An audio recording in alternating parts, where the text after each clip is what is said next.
विनय चौहान जी, रेखा चौहान जी बहुत शर्मनाक काम कर रहे हैं। राम के विरोधी बनकर खड़े हुए हैं और पूरा विरोध हमारी रामलीला का, हमारे झूलों का, हमारे प्रोग्राम का ये लोग कर रहे हैं। इनको शर्म आनी चाहिए। राम जी उनको बहुत अच्छा सबक देने वाले और हमारी रामलीला 100% होने वाली है। झूले 100% लगेंगे और इनको कोई नहीं रोक सकता। मैं इनको चुनौती देती हूँ, अगर तुम में हिम्मत है तो इसको रोक के दिखाओ। ये रामलीला होगी, झूले भी लगेंगे और बढ़िया मंचन चलेगा, रोकने वाला कोई नहीं है भैया। इनको शर्म नहीं आ रही है। भगवान का बार बार विरोध कर रहे हैं। सारी जनता हमारे साथ है, प्रशासन हमारे साथ है। रेखा चौहान और विनय चौहान पूर्व पार्षद जो कि अपने आप को पार्टी से भी बड़ा समझते हैं, सांसद से भी बड़ा समझते हैं, कोर्ट से भी बड़ा समझते हैं। तो निगम पार्षद रहे हैं यार, उनकी पेंशन तो आई रही होगी।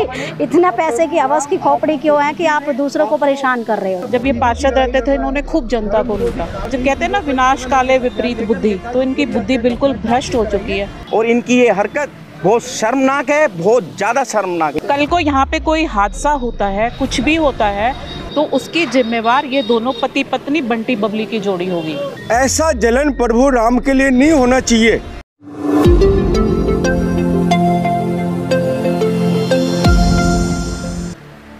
दिल्ली की दुर्गा पार्क में नवयुवक रामलीला कमेटी और झूले लगने का विवाद अपनी चरम सीमा पर है, लेकिन आज सुबह कमेटी को हाई कोर्ट में बड़ी जीत मिली। इस जीत के जश्न में डाबरी वार्ड की निगम पार्षद तिलोत्तमा चौधरी अपनी एमसीडी टीम के साथ दुर्गा पार्क पहुंची। उन्होंने न सिर्फ सफाई अभियान की जिम्मेदारी उठाई, बल्कि नवयुवक रामलीला कमेटी को उनकी जीत पर ढेर सारी बधाइयां भी दी। नमस्कार, मैं हूं ऐश्वर्या और आप देख रहे हैं टाइम इंडिया टीवी नेटवर्क। आपने देखा ही किस तरीके से नवयुवक रामलीला कमेटी की जीत हुई और आखिरकार जैसा हमने सोचा था वैसे ही सब चीज़ें हो रही है। हमारे साथ है तिलोत्तमा जी जो कि यहाँ की निगम पार्षद है। मैम, आज आप अपनी फोर्स के साथ आए और हम देख रहे हैं किस तरीके से आप अच्छे काम को सहयोग कर रहे हैं, तो इस पर आप क्या कहेंगे? ये सब हमारी टीम है, सभी सफाई कर्मी और हमारे इंस्पेक्टर साथ हैं।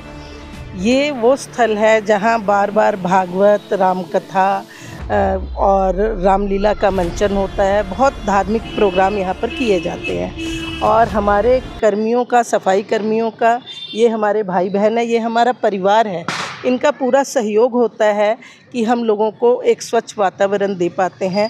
इसमें हम लोग कोशिश करते हैं कि शाम को फॉगिंग वगैरह भी कराएं, लोगों को मच्छर वगैरह से मुक्ति दिलाएं, क्योंकि इस बार तीसरी बार लोगों ने मुझे जिताया है और मेरा फ़र्ज़ बनता है कि इन सब कामों पे मैं ध्यान दूं। और मैं नवयुवक रामलीला कमेटी के जो हमारे सोनू जी हैं, जो इस काम को करते आ रहे हैं 30 वर्षों से।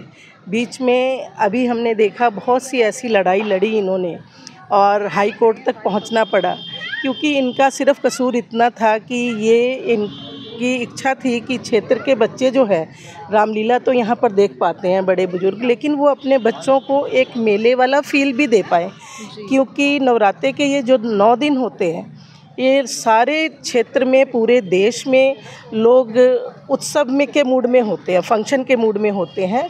माता की पूजा होती है, जगह जगह नवरात्रा होता है, रामलीला होती है, झूले लगे होते हैं, मंचन होता है। उसमें सभी बच्चे अपने पेरेंट्स से जिद करते हैं कि हमें कहीं झूला झुलाने ले चलो, हमें कहीं मेला दिखाने ले चलो।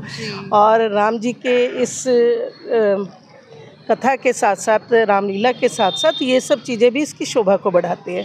इस बार देखा गया कि इस चीज़ में बहुत सारा व्यवधान पैदा किया गया और मैं रामलीला कमेटी को धन्यवाद देना चाहूँगी और माननीय जो हमारी हाई कोर्ट का सम्मान करते हुए धन्यवाद देना चाहूँगी कि हमारे क्षेत्र के बच्चों के लिए जो इन लोगों ने सोच रखी थी कि लोगों को ये फ़ायदा मिले, बच्चों को ये लाभ मिले और अच्छे से रामलीला का मंचन हो और साथ साथ बच्चे इन सेवाओं का लाभ उठा सके अपने क्षेत्र में ही और दूर ना जाना पड़े। तो आज ये हाई कोर्ट से जीत के आए हैं। मैं हाई कोर्ट का सम्मान करते हुए उनका धन्यवाद देती हूँ। जब जब कोई गलत काम होता है तो न्यायाधीश से हमें न्याय मिलता है। देखिए, मैं तो यही कहूँगा कि हमारे राम जी की आज जीत हुई है। विरोधियों ने बहुत कोशिश की कि प्रोग्राम को रुकवा दिया जाए और वो शांत नहीं बैठे और उन्होंने वकील से लेके और कोर्ट तक के हमारे चक्कर कटवाए। पर मैं भगवान का शुक्रिया करता हूँ कि आज श्री राम की जीत हुई है और ये राम का मंचन और ये मेले का प्रोग्राम हो रहा है। ऐसा है जी, हमारी कोई भी टीम का बंदा हाई कोर्ट नहीं गया, लेकिन जिन्होंने राम का विरोध किया था वो हाई कोर्ट में भी अपील करने गए थे और वहाँ पर जज ने बहुत स्पष्ट शब्दों में ना कहा कि पूरे हिंदुस्तान में रामलीलाएँ हो रही हैं और रामलीला होंगी और ये हिंदुओं का बहुत बड़ा त्यौहार है, मेले भी लगेंगे, तो वहाँ पर इनकी एप्लीकेशन को एक्सेप्ट ही नहीं किया गया। ये हमारी जीत नहीं है, प्रभु राम की जीत है। बस मैं तो यही कहना चाहूँगा कि रामलीला हो रही है और अपना सारे बच्चे यहाँ खुश हैं, सब खुश हैं, हम भी खुश हैं और धार्मिक काम है, इसमें लोगों को बाधा नहीं देनी चाहिए थी, लेकिन जीत सच्चाई की हुई, भगवान राम की जीत हमारी हुई, हमारी कमेटी की हुई। तो जिस तरीके से आप देख रहे हैं, तैयारियां तो जोरों शोरों पे अभी भी चल रही है। झूले पूरी तरीके से अभी लगे नहीं हैं पर लग रहे हैं और आप देख सकते हैं मेरे पीछे कितने सारे झूले लग गए हैं। पीछे रामलीला का स्टेज भी अच्छे से बनना स्टार्ट हो चुका है और नवयुवक रामलीला कमेटी की आखिरकार जीत हुई। जिस तरीके से बोलते हैं बुराई पे अच्छाई की जीत होती है, उसी तरीके से नवयुवक रामलीला की जीत हुई है। ये बहुत खुशी का मौका है। अभी कुछ दिनों बाद ये सब तैयार हो जाएगा। आप भी दुर्गा पार्क नवयुवक रामलीला कमेटी के मंचन में आइए, झूले का आनंद लीजिए। इसी दौरान दोपहर होते ही हालत बदलने लगी। एसडीएम और डिजास्टर मैनेजमेंट की टीम रामलीला ग्राउंड में दस्ती। उन्होंने एक नोटिस लगाया जो सबको चौंकाने वाला था। नोटिस में कहा गया कि दुर्गा पार्क का गेट इतना छोटा है, वहां से फायर ब्रिगेड गुजर भी पाएगी या नहीं, ये एक बड़ा सवाल है। नसीरपुर डाबरी रोड से तो फायर ब्रिगेड आसानी से जा सकती है, पर दुर्गा पार्क में क्या होगा? क्या रामलीला कमेटी की जीत के बाद भी नई मुश्किलें सामने आएगी? नवयुवक रामलीला कमेटी के प्रधान सोनू और महासचिव नितिन गुप्ता का कहना है कि रामलीला और झूले लग के ही रहेंगे। आइए सुनते हैं रामलीला कमेटी की टीम से। आइए, ये जो रोड आप मेरे पीछे देख रहे हैं ये है नसीरपुर डाबरी रोड और ये है नवयुवक रामलीला कमेटी की जो रामलीला यहाँ पे होने वाली है। आप देख सकते हैं इतना बड़ा गेट है, बट विवाद ये बोला है उन्होंने कि ना तो यहाँ पे फायर ब्रिगेड आ सकती है, ना कोई अन्य गाड़ी यहाँ पे आ सकती है। पर अगर हम अभी आपको लाइव दिखाएं, आप देख सकते हैं एक गाड़ी खड़ी है, साथ ही फिर भी इतनी जगह है यहाँ पे। और जो अभी यहाँ पे एसडीएम आए थे, डिज़ास्टर मैनेजमेंट की गाड़ी आई थी, बट वहाँ पे जो आए हैं एसडीएम से उसको हम तहसीलदार बता रहे हैं यहाँ की जनता कि वो तहसीलदार थे। साथ ही हम बताएं आपको तो वहाँ पे ना कोई अरेस्ट, वो कुछ भी ड्रेस था, ना कोई पट्टा था, ना ही कुछ था। बहुत ही अनप्रोफेशनल बिहेवियर है ये। साथ ही आइए लोगों से ही पूछ लेते हैं वो क्या कह रहे हैं इस पे। डॉक्यूमेंट्स मांगे हैं, कुछ अंडरटेकिंग मांगी हैं, वो सारे पेपर हमारे पास ऑलरेडी हैं और उन पेपरों को लेके हम एसडीएम के पास सबमिट करने जा रहे हैं और उन्होंने हमें एक नोटिस ये दिया है कि आप ये वाले पेपर जमा कर दो। आपकी कोई शिकायत है और शिकायत जो ये कर रहे हैं इनको शर्म नहीं आ रही है, भगवान का बार बार विरोध कर रहे हैं। सारी जनता हमारे साथ है, प्रशासन हमारे साथ है, प्रशासन ने हमें परमिशन दे रखी है और बात ये कर रहे हैं ट्रैफिक की, तो प्रशासन ने जब हमें परमिशन दी है तो उसमें ट्रैफिक डिपार्टमेंट ने भी इंस्पेक्शन की है कि यहाँ पे जाम नहीं लग सकता है और वो ट्रैफिक का देखभाल करना ट्रैफिक पुलिस का काम है, प्रशासन का काम है। विनय चौहान जी और रेखा चौहान जी का काम नहीं है ट्रैफिक को खुलवाना। ये जो बिना वजह प्रशासन को गुमराह करने की जो कोशिश कर रहे हैं, प्रशासन को परेशान कर रहे हैं, रामलीला कमेटी को परेशान कर रहे हैं और इनकी ये हरकत बहुत शर्मनाक है, बहुत ज़्यादा शर्मनाक है। कोर्ट में जो लगाया था उसका क्या रहा? कोर्ट में पहले इन्होंने गए थे, कोर्ट में इनकी एप्लीकेशन एक्सेप्ट नहीं हुई थी, इन्होंने दोबारा लगाई है। जो झूठी शिकायतें इन्होंने बनाकर वहाँ पे लगाई गई हैं और मैं माननीय कोर्ट का आदेश का पूरा पालन किया जाएगा। उन्होंने जो डॉक्यूमेंट्स हमसे मांगे सबमिट किए जाएंगे। अगर माननीय हाई कोर्ट हमें इस परमिशन को, इस प्रोग्राम को करने के लिए मना करता है तो उनका आदेश हमारी सर आँखों पे होगा। लेकिन मैं एक बार फिर यही कहना चाहता हूँ, मेरी तमाम जनता मेरे साथ खड़ी हुई है। विनय चौहान जी, रेखा चौहान जी बहुत शर्मनाक काम कर रहे हैं, राम के विरोधी बनकर खड़े हुए हैं और पूरा विरोध हमारी रामलीला का, हमारे झूलों का, हमारे प्रोग्राम का ये लोग कर रहे हैं। इनको शर्म आनी चाहिए। जो नोटिस है वो सिर्फ आपसे सवाल कुछ पूछे गए हैं या रोकने के लिए? नहीं, रोकने के लिए नहीं है, वो कुछ हमारे से कागज़ मांगे गए हैं। देखो प्रशासन की जिम्मेवारी है, प्रशासन की जिम्मेवारी है, इसलिए हमें जो कागज़ मांगे गए हैं हमारे पास ऑलरेडी वो सारे पेपर हैं और हम लीगली तरीके से सारा काम कर रहे हैं। अनलीगल इसमें कुछ भी नहीं है, हम सारे डॉक्यूमेंट हमारे पास रेडी है। अभी हम जा रहे हैं, तहसीलदार साहब के पास जाएंगे और सारे पेपर उनको सबमिट जो एसडीएम आए हैं, क्या आपको लगता है कहीं से कॉल वॉल करवाई गई है? हाँ, बड़ी बिल्कुल कॉल कराई गई है। विनय चौहान जी और रेखा चौहान जी द्वारा ये लगातार शिकायतें हमारी करी जा रही हैं, थाने से लेके डीसीपी ऑफिस से लेके और कोर्ट तक ये लोग भाग रहे हैं। लेकिन अब ये और ज़्यादा बौखला गए हैं, क्योंकि हम जो भी कार्य कर रहे हैं लीगली कर रहे हैं, और इनको ये बात समझ नहीं आ रही है कि प्रशासन जब कोई चीज़ की परमिशन देता है तो एक आईपीएस लेवल का अधिकारी बिना सोचे समझे इतने बड़े ऑर्गेनाइजेशन की परमिशन नहीं देता है। उनकी भी बहुत बड़ी जिम्मेवारियां होती हैं। इनको समझना चाहिए कि जब प्रशासन एक आईएएस लेवल के अधिकारी अगर हमें इस प्रोग्राम की परमिशन दे रहे हैं तो वो सोच समझ कर दे रहे हैं। हमारे साथ है नितिन गुप्ता जी, जो कि महासचिव है। सर, अभी आप कोर्ट से जीत के आए, सारी चीज़ें हुई, हमने आपको शुभकामनाएं भी दी। अभी पर हम फिर देख रहे हैं एक और अड़चन आई। अभी एसडीएम आए पर कोई उनके पास आईडी नहीं थी। उस पर आप क्या कहेंगे, क्या थी?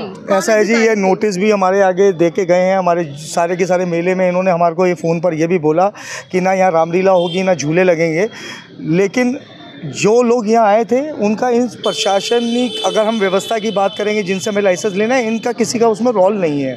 अब ये किस वजह से और किस कारणों से राम विरोधियों ने कंप्लेंट डाली है मुझे समझ ही नहीं आ रहा है। लेकिन कुल मिला के ये है कि जो लोग आए थे उन्होंने हमारे से डॉक्यूमेंट्स मांगे हैं, उन्होंने हमें आश्वासन भी दिया है कि आप एसडीएम ऑफिस आइए, अपने डॉक्यूमेंट सबमिट कीजिए और उसके बाद आप काम कर सकते हैं, उससे पहले काम नहीं करें। तो अभी हम लोग सभी एसडीएम ऑफिस जा रहे हैं।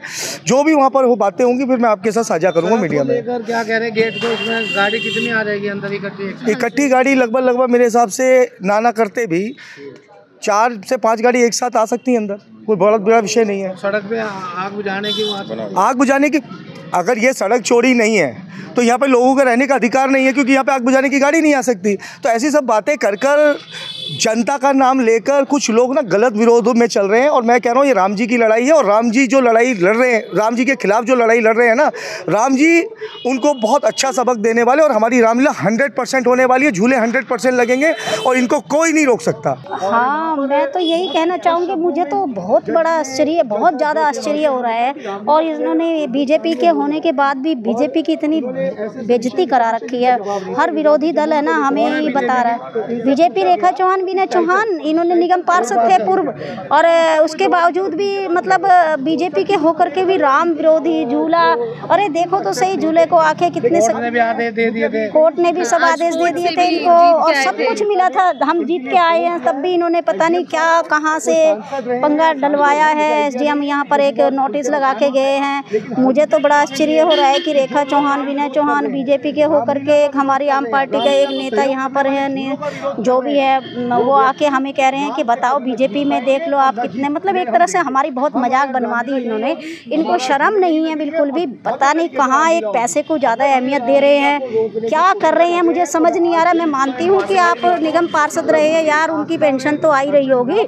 इतना पैसे की आवाज़ की खोपड़ी क्यों है कि आप दूसरों को परेशान कर रहे हो? इतना परेशान मत करो। बच्चों से पूछ, मीडिया में बच्चों ने भी बोला है इस बात को, इन्होंने देखी होगी, हर रील भी देख रहे हैं, मीडिया को भी देख रहे हैं कि बच्चे कितने खुश हैं यहाँ के। क्या ये बच्चों की खुशी नहीं चाहते हैं? देखिए, हम तो कितने टाइम से, आप लोग भी इनका तमाशा देख रहे हो। ये लोग इतने बौखला गए हैं। बौखलाहट इसलिए है कि इनकी जो तिजोरी में जो पैसे जाते थे ना हर साल, जब ये पार्षद रहते थे, इन्होंने खूब जनता को लूटा। वो तिजोरी इनकी कहीं ना कहीं अब भरनी बंद हो गई है। तो ये कहीं ना कहीं तो हाथ पैर मारेंगे। तो जो कहते हैं ना विनाश काले विपरीत बुद्धि, तो इनकी बुद्धि बिल्कुल भ्रष्ट हो चुकी है। और आज मैं आपके चैनल के माध्यम से इनको चेतावनी देना चाहती हूँ कि अगर इन्होंने रेखा चौहान और विनय चौहान पूर्व पार्षद, जो कि अपने आप को पार्टी से भी बड़ा समझते हैं, सांसद से भी बड़ा समझते हैं, कोर्ट से भी बड़ा समझते हैं, कोर्ट में रिजेक्ट होने के बावजूद ये तमाशा कर रहे हैं। मैं इनको चुनौती देती हूँ, अगर तुम में हिम्मत है तो इसको रोक के दिखाओ। अगर तुमने इसमें कोई भी अब बाधा डालने की कोशिश की, अड़चन डालने की कोशिश की, तो हम सभी महिलाएं यहाँ पर भूख हड़ताल पे बैठेंगे जब तक उनकी अकल ठिकाने नहीं आ जाती। और वो जो उसने उस दिन कहा था ना कि ये झूले लगने दो, मैं इसको जला दूंगी, नहीं तो अपने बाप की सगी नहीं हूँ। अपने इस तरीके के जो अराजक तत्व होते हैं ना, वो सभी क्षेत्रवासी उसको देख रहे हैं। जी बिल्कुल। कल को यहाँ पे कोई हादसा होता है, कुछ भी होता है, तो उसकी जिम्मेवार ये दोनों पति पत्नी बंटी बबली की जोड़ी होगी। पड़ोस का मामला है, नहीं समझे। पहले भी तो 5 साल हुए इस रामलीला में थे, तब तो कोई बिगड़ नहीं हुआ, कोई दिक्कत नहीं हुई। अब क्या है, एक जलन, ऐसा जलन प्रभु राम के लिए नहीं होना चाहिए, नहीं समझे। ये राजनीति नहीं होना चाहिए। और झूला लग चुका है, एसडीएम साहब जो हमारे द्वारका सेक्टर 10 के, और दूसरा भगवान का रूप है। और जो कोर्ट की बात कर रहे हैं, कोर्ट में प्रभु राम से कौन नहीं चाहता है कि प्रभु राम जी की जीत हो। ये रामलीला होगी, झूले भी लगेंगे और बढ़िया मंचन चलेगा। रोकने वाला कोई नहीं है भैया, ये राजनीति मंच नहीं है। अरे भाई रामलीला के बाद राजनीति कर लो ना। फिर बचेगा क्या करने के लिए? क्यों नहीं बचेगा? किस पे फिर तुम्हारा चुनाव में विधायक का आप लड़ो और जीत के आओ ना, कौन मना कर रहा है? तो ये लेकिन रामलीला पे राजनीति करने से, इस रामलीला में यही दिखाया जा रहा, सागरपुर की रामलीला में पूर्व विधायक प्रद्युम्न राजपूत का फोटो नहीं है। देखिए, जबकि उन्होंने शुरू किया था। देखिए, राजनीति नहीं हो रही रामलीला। कोई भी रामलीला में पहली बात तो नेता के फोटो नहीं लगना चाहिए आने वाली, क्योंकि चुनाव नहीं है सर। ऐसा है, चुनाव में अभी अगली साल 2025 में चुनाव होगा, चुनाव में भी लड़ रहा हूँ, लेकिन मैं किसी पार्टी से नहीं लड़ रहा हूँ। देख रहे कहीं मेरे बैनर, कहीं होल्डिंग, सिर्फ मैंने 10,000 पंपलेट छपवाए हैं कि दुर्गा पार रामलीला होगी, पक्का होगी। अगर नहीं होगी तो सुरेश बिहारी करके दिखाएगा। कह रही हैं अगर झूले हटे धरने में बैठ जाएंगे, भूख हड़ताल पे, आप बैठोगे उनके साथ? बिल्कुल, 24 घंटे तो मैं 15 दिन से यही हूँ। आप तो दिन रात आते हो, आप भी तो कल 1 बजे रात को आए थे। मैं चौकीदारी कर रहा हूँ कि अभी अपनी रामलीला स्टार्ट नहीं हुई है। हम चेक करते हैं कि ताकि यहाँ ये सुनने में आता है कि यहाँ दारू पीते हैं बैठकर, तो मीडिया कभी भी आ जाते हैं रात को 1 बजे 2 बजे 3 बजे, लेकिन हमें यहाँ गार्ड मिलते हैं और वैसे समाज के लोग मिलते हैं, दारू पीता कोई नहीं दिखाई। सर एक बात बताइए, बदनाम करने के लिए साजिश चल रही है, नहीं समझे? यहाँ 16 कैमरे लगे हुए हैं, जो 24 घंटे कैमरे चल रहे हैं। यहाँ कौन दारू पिएगा भाई साहब? दिक्कत नहीं है, यहाँ से आने में कोई गाड़ी की कोई परेशानी नहीं है, ऐसा नहीं है। मेन रोड है, फायर ब्रिगेड की गाड़ी घुस सकती है खूब आराम से, कोई दिक्कत नहीं है सर, कोई दिक्कत नहीं है। मेन रोड चलता हुआ रोड है, ऐसा कोई प्रॉब्लम नहीं है यहाँ से आने में, ऐसा कोई दिक्कत नहीं है सर।